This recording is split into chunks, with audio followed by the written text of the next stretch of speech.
ng hangin. Magandang hapon sa lahat.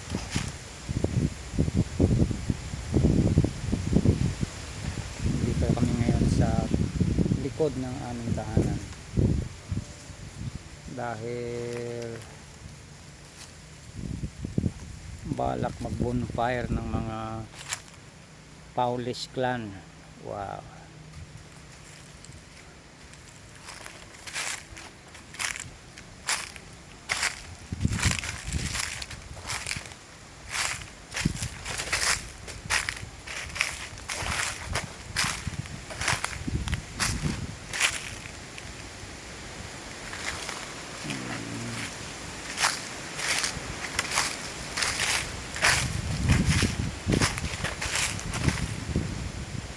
Ono! Ono! Samahan nyo nga ako dito. Tatakot kasi ako pumunta dito. Problema kay Arnel.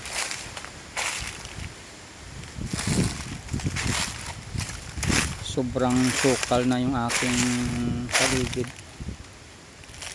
Ay, baka may sawa na dito. Ay, uy, durog na. Samahan nyo nga ako dito. Ang aking mga boys.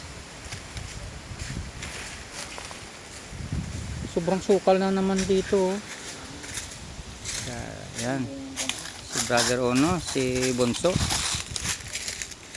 Naglinis kayo hanggang dito? Ah. Baka may kubra dito, huwag kayo masyado dyan. Ay, hindi ko.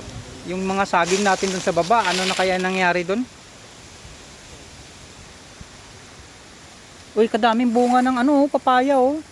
Ay, tita, may hinog dun. Saan? Sa may labas lang.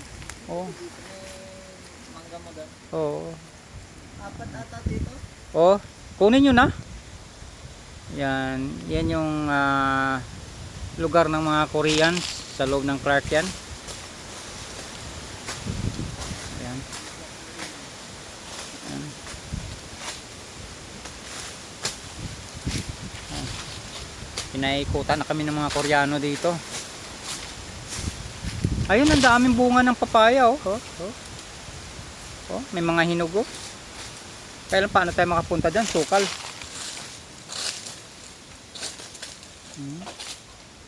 Mamayang gabi mayroon silang bonfire dito. Kaya nililinis nila. Puno ang paligid.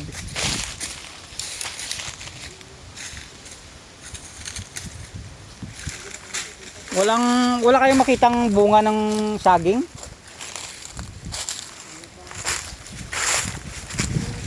Katakot naman dito, baka may kubra.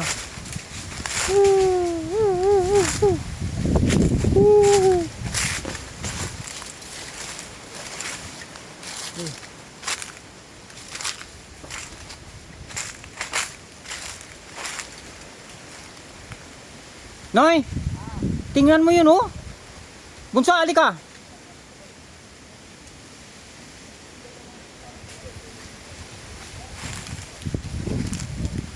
Bunso!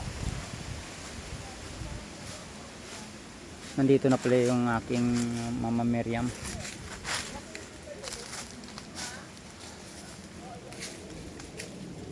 Ano kaya yun oh? Ano yun oh? Langgam. Ba't ang ganda ng pagkagawa? Antik. Antik yan. Ang laki. Ay, no, may sayang dito. Ay wow, saan? Magulang na? Bata pa. Mura pa. Wala nang alaga to, dapat maano na ito eh. Marireplant. Ay, ang sukal-sukal. Wala na akong makita. Uy. Ingat kayo dyan, baka may na papaya? Hinog? Okay.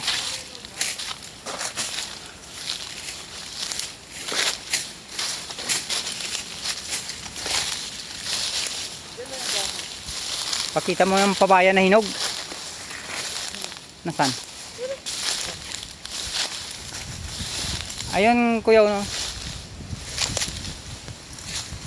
Wow. Uy. Uy. Ito. Nice. Sa baba mo. Ako. Ayan. Saan? Ito, ang dami. Anong gagawin nyo dito? Ewan ko kay tita. Pinakuha niya? Oo. Wow, eh.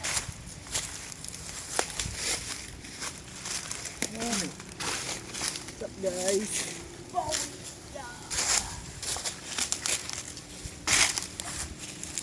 Ano ba dito? Inubos yata ni mama yung papaya. Sige, kita. Ano gagawin mo dito, ma? Kasi pa kaya ko kinuha yan. Kasi pag bumagsak kasi yan, masisira. Si mamaya. Ayan, no, tingnan nyo mga Ayun, guys, oh. Saan? Ayan, so, sabi mo. Din. Mag-aasara. Alam nga rin naman kasi to. Hinog na yan. Yan, pasok mo dito. Wow, gawin na. Hinog yan po. Dinala ko doon, naka 200. Ito guys, oh. Naka 200 ako doon sa kapitbahay. Ito, oh. Sino may gusto? Pinamimigay ni Mimim. Nakaya ano ka? Nakamagkano ka? Naka 200. Ito pa, oh. Oh. 100 isa. 100 isa? Ay, grabe ka naman magbenta ka, mura. Sabay ka. Ako pinamimigay ko lang to, eh. Grabe ng mura. Oh, isang sako. Isang sako pong papaya. Ayun yung, ay grabe kadaming bunga, oh. Kabigat na kasi, parang nakayuko na siya. Kawawa naman. Ngayon pa nga, may nilig pa dun. Okay na yan. Uy, inapakan nyo. Alin? Wasak-wasak na tuloy. Kawawa naman yan. Oh. Sira. Okay, hello guys, yun lang po. May pahalo-halo pa si Arnel. Anong puno yan? Sobrang laki. Okay lang yan. Ha? Yung kay Tita Els. Nay. Mga tulad na kay Tita Els. Yung puno. Ay. Hinaalagaan niya. Minsan punta tayo dyan, oh. Manguha tayo ng ano dun sa may banda dun, oh. Okay? Ng ano, kawayan. Oh. Pagtsagaan nyo ng buhatin yung isang sakong papaya. Dapat pala mga kayo ng kawayan dyan, oh. Tapos gawa kayo dyan ng upuan, oh. Para may tambayan kayo. Hmm. Dapat ang dadamit ka na, kasi yung galis mo. Dalawa. Oh, tuwangan nyo na po ni Boss. TV na ako. Sige po. Yun lang po.